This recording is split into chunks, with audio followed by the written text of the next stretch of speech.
Under the leadership of the Emperor of Mankind, humanity reached for the stars during the Great Crusade. However, the terrible events of the Horus Heresy brought those dreams crashing down, and the Emperor's realm now lies in ruins. The Imperium will never again know such a terrible civil war. Peace, however, is not to be found among the stars. Abaddon the Despoiler means to unleash a new horror upon the galaxy. Horus may have failed to topple the Imperium in one great blow, but his favourite son now means to bleed it slowly over the course of millennia. Thus begins the Long War and the infamous Black Crusades. With the fate of the galaxy coming down to the actions of a handful of people, you would be forgiven for mistaking this for a superhero story. So why not go all the way and unite the heroes and villains of the Marvel universe with our sponsor, Marvel Strikeforce. It's available for free, and you can get it with our link in the description or QR code to also unlock free characters like Blade and his Night Stalkers. Gather and train a team of superheroes and villains to complete increasingly epic campaign missions, but you can also engage in PvP combat or team up into alliances with other players to fight in alliance wars and pull off rewarding raids. Start today and you can unlock 17 characters within 30 days, like Thor, Captain America or Deadpool. You'll need to explore the endless synergies between different combinations to create the perfect team for every fight. And if you want more, the good news is that new characters are added to the game regularly, including Blade, who you can get in the free giveaway going on right now. Plus, as it is the spooky season, use code HALLOWEEN to get 100 shards towards Zombie Iron Man, 600,000 gold, and 480 L2 training modules, all for free. But first, get the game itself, using our link in the description or QR code on screen. It is the 31st millennium. More than 7 centuries have passed since the arch-traitor Horus betrayed his father and nearly brought the Imperium to its knees.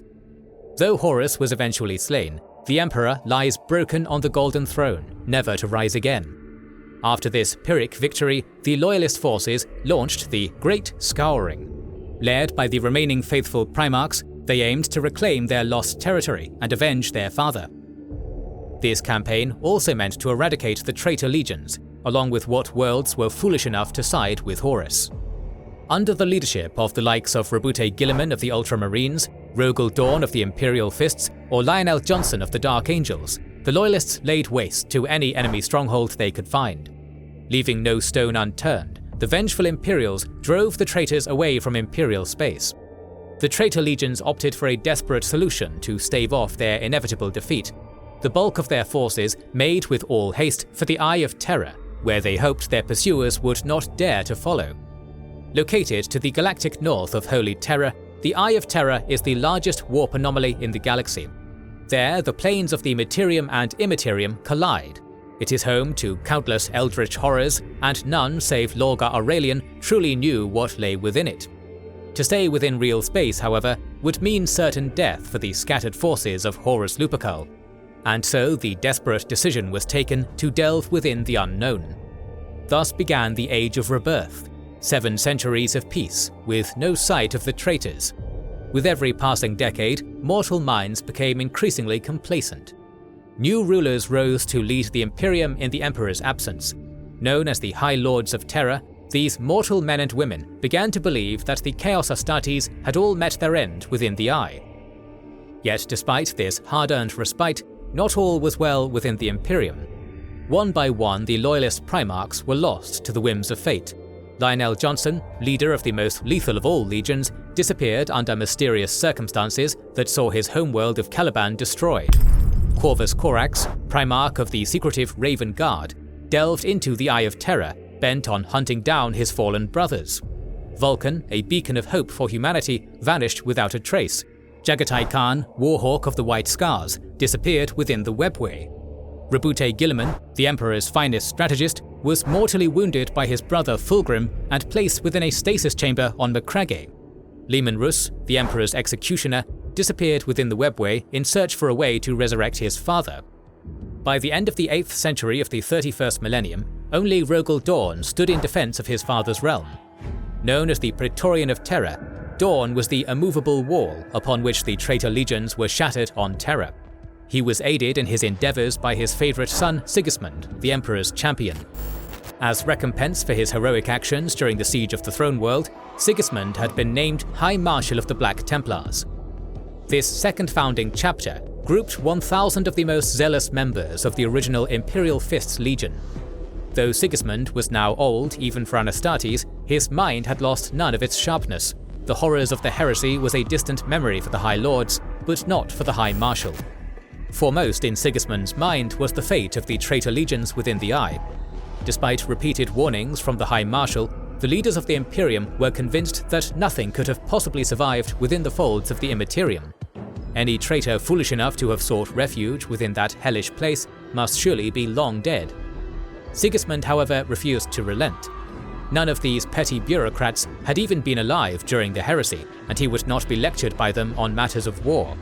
The High Marshal thus decided to station a sizable Black Templar fleet around the Eye. Anything that dared to come out of it would now be met with swift Imperial retribution.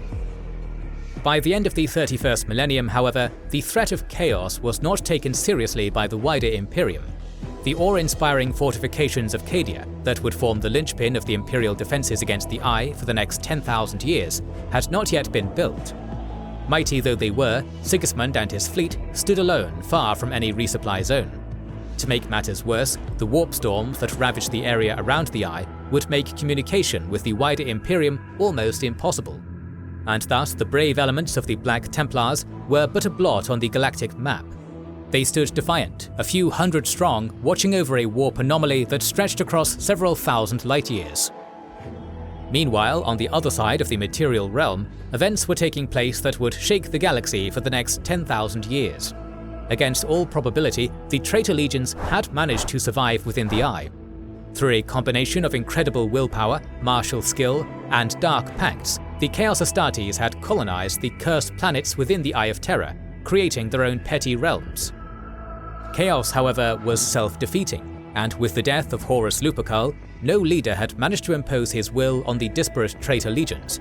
Much like their loyalist counterparts, the remaining traitor primarchs were gradually lost to their legions.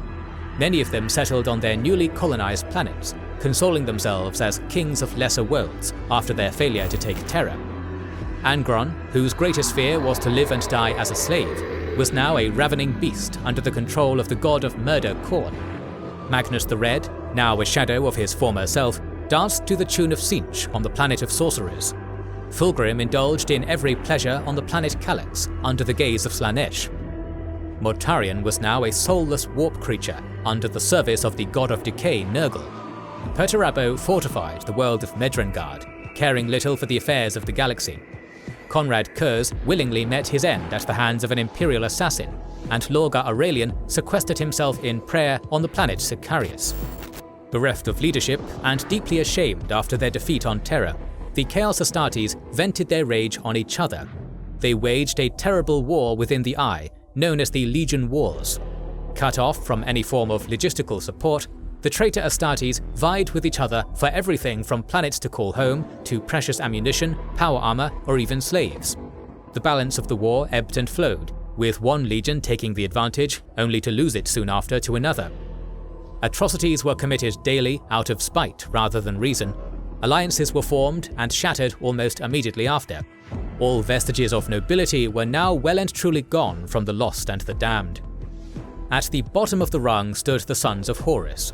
Formerly the preeminent legion during the heresy started by their Gene Father, the 16th Legion was now blamed by their damned counterparts for the failure of their uprising. The sins of the father now fell squarely on the shoulders of his sons, who were assailed on all sides by their former allies in perdition. Over the course of several years, the traitor legions shattered into small warbands, fracturing their already diminished strength, and scattering under the leadership of petty warlords. Among those many warlords stood Abaddon.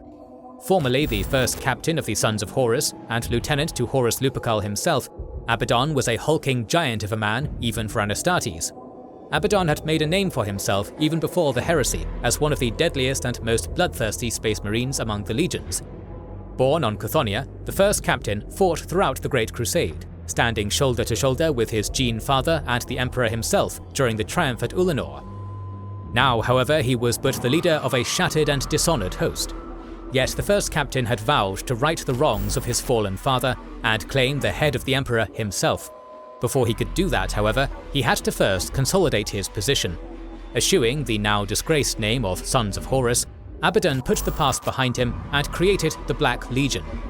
Accepting renegades and exiles from all other traitor legions, Abaddon slowly but surely strengthened his ranks. Abaddon rose. On the other side of the Eye of Terror, Sigismund was unaware of these developments. The High Marshal sent scout ships within the warp storm to reconnoiter the deadly space in front of him. His hope was to make contact with the traitors and ascertain their strength, so as to better prepare for the fight he knew was coming. The Eye, however, was merciless, and the gods were ever watching. None of the scouts returned, and one such Black Templar ship was lost with all hands to the warp, only to crash on the world of Malium. This planet served as a rallying point for Abaddon's forces, as it housed the crypt where Horus's body lay. Abaddon was taken aback by the sudden appearance of a loyalist vessel so deep within a realm he thought secure. The first captain, however, wasted no time in ascertaining the situation. He dispatched the Chaos Sorcerer Iskander Khayon to scout the wreck. Originally from the Thousand Suns Legion, Iskander had pledged his loyalty to Abaddon. He was now one of the founding members of the Black Legion, the Ezekarian, a dark mirror to the old Mournival of the Sons of Horus. Iskander met no resistance upon entering the wreckage. Yet the ship's logs proved an invaluable source of information for the heretic Astartes. Understanding the value of this data, the Chaos Sorcerer immediately relayed what he had learned back to his master. Abaddon was shocked to learn that while only a handful of years had passed within the Eye of Terror, more than 7 centuries had come and gone within real space. Furthermore, the ship's logs provided a foundation of additional information. Poring hungrily through the data, Abaddon learned of the blockading fleet lying in wait just outside the Eye of Terror. With this knowledge came opportunity. The Imperium had become complacent and was now led by a gaggle of bureaucrats who had never held a bolter in their lives. If he could find a way to exit the Eye of Terror, the time was right to strike back at the followers of the Corpse Emperor. Back on the stricken Black Templar ship, Iskander continued his reconnaissance. His warp sight guided him through. He sensed that additional treasures lay in wait, if not on the ship, then maybe on the planet itself. His curiosity was rewarded when he heard the echo of a voice within his mind, beckoning him to make his way to Horus's crypt. Trusting his sorcerer's powers to both guide him and protect him, Iskander followed the voice. He descended within the bowels of the planet, where he met with a strange creature. A wizened crone was standing before him, with deep, empty sockets where her eyes used to be. Though frail, she brimmed with psychic power, and commanded a presence even an Astartes sorcerer had to respect. She called herself Moriana, but no mortal man was privy to her real identity. Rumors circulated that she had once been a handmaiden to the Emperor himself, now disgraced and cast out of the imperial household. Others claimed she was one of the original Inquisitors, selected by Malcador the Sigillite for their extraordinary abilities. Some even said she was none other than Cyrene Valentian, the Blessed Lady of the Wordbearers, who witnessed the 17th Legion's descent into Heresy. Whatever the truth might be, all agreed she was a powerful psyker and a formidable clairvoyant, whose perilous counsel should never be ignored. Moriana commanded Iskander to bring her to Abaddon himself. Aware of the auspiciousness of this meeting, Iskander acquiesced to this otherwise unacceptable request. Moriana was unperturbed upon meeting the dreaded first captain of the Sons of Horus, and began her counsel. She laid bare the whole truth of the Imperium's weakness, telling Abaddon of the fate of the loyalist Primarchs. Abaddon relished this news. With the likes of Lionel Johnson or Gilliman gone, victory had now become all the more possible. Moriana's next words, however, brought pause to the first captain's reverie. Another Chaos Lord, said she, was poised to take the reins of the traitor forces. A sorcerer of the Death Guard by the name of Thegus Daravek had gained the favour of the Chaos Gods, and was about to claim the coveted title of War Master. He meant to lead the lost and damned as Horus once did, and rob Abaddon of his destiny. Daravek was all too known to Abaddon. The two were old enemies and had clashed numerous times during the course of the Legion Wars. Enraged at the prospect of Daravek taking over the role and title that should rightfully be his, Abaddon asked Moriana what he should do to triumph over his many enemies. The crone claimed there was a way to ensure the first captain took his rightful place among the warp. The key to proving his strength to the rest of the Chaos forces was a weapon, the demon blade Drach'nyen. Taken aback, Abaddon listened intently to Moriana's words. In his dreams, he had seen this weapon, a dark blade radiating malice and the promise of slaughter like no weapon forged by material means ever could. The crone carried on. Drach'nyen was no mere blade, but the echo of the first murder and all murder to come. Drach'nyen was originally a mighty demon, born from the passion of the first act of willful violence in the galaxy. So great was this Neverborn that it almost cut down the Emperor himself during the Heresy. Not even the master of mankind's immeasurable psychic might was strong enough to end the demon. The Emperor thus decided to imprison its essence within a blade, sparing the galaxy from its malice. Whoever could claim such a blade would prove his worth beyond any doubt to the disparate forces of chaos. Abaddon, however, needed to be quick. The sword lay outside of the Eye of Terror, and the Sorcerer Lord Darovec was hunting for it as well. Should he find it first, there would be no place in the galaxy where Abaddon could hide from the incarnation of murder itself. The hunt was afoot. The first captain and the Chaos Sorcerer were locked in a deadly race across the warp and stars for a prize no human should ever dare to seek. Whoever laid hands upon the hilt of Drach'nyen would claim the title of War Master. He would be destined to topple the Imperium of mankind with the help of the Chaos Gods and the might of the Chaos Legions at his back. Absolute control of the material and immaterial realm was at stake. The fate of mankind and all sentient races of the galaxy would be determined by the outcome of this quest. Aboard his flagship, the Vengeful Spirit, where Horus Lupercal met his end and the Emperor of mankind himself was mortally wounded, Abaddon made a terrible oath of moment. He, Ezekiel Abaddon, would succeed where his father had failed. None would stand in the way of his Black Crusade. All who oppose him would perish, and first on his list was his old friend Sigismund. It is on that cliffhanger that we will end this episode. If you are eager to see how this story continues, make sure you are subscribed and have pressed the bell button. Please consider liking, commenting and sharing, it helps immensely.